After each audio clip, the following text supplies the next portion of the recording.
I was deeply traumatized. And like a lot of survivors of sexual assault, it took me years to be able to process the abuse, let alone to speak about it publicly.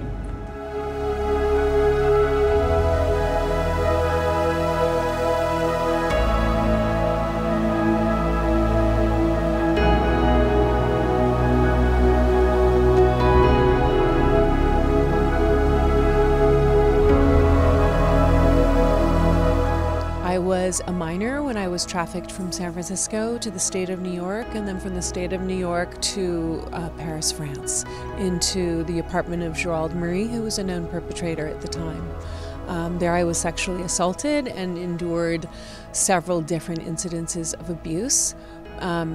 It took me many years to be able to heal from the trauma of that and to be able to stand where I stand today.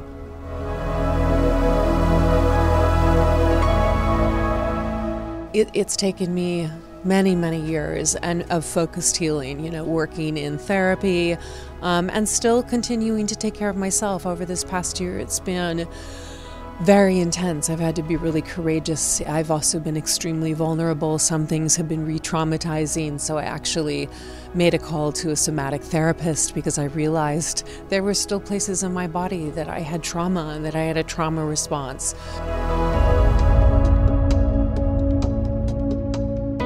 The harassment and sexual assaults haven't necessarily changed. They're still common in our workplace and in workplaces across the industry. This is a systemic problem.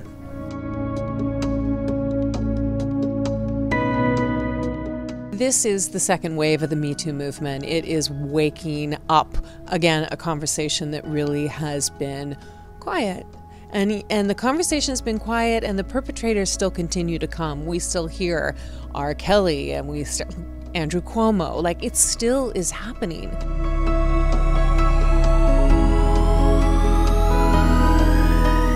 I was a teen runaway. I didn't have parents at the time. I wasn't close with them. I had nobody that was really taking care of me. And I was prime for being trafficked, and that's the word for it, you know, that it was organized for me as a minor who was vulnerable to and had no money to be trafficked from San Francisco to New York and New York to my perpetrator. That's classic trafficking.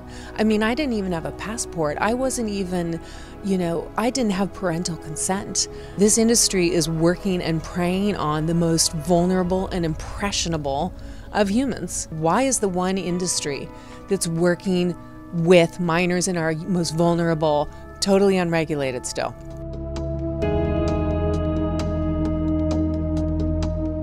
The irony and the saddest thing about sexual assault is it's usually the victim that feels ashamed, and why that, you know, why that piece happens. And it's usually the shame that leads to so much more, you know, and so much dissociation and so much trauma.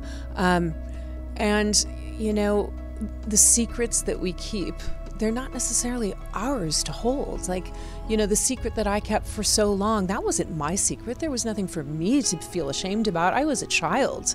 And it feels so much better to be on the other side and standing in my truth and not holding anybody else's secrets anymore.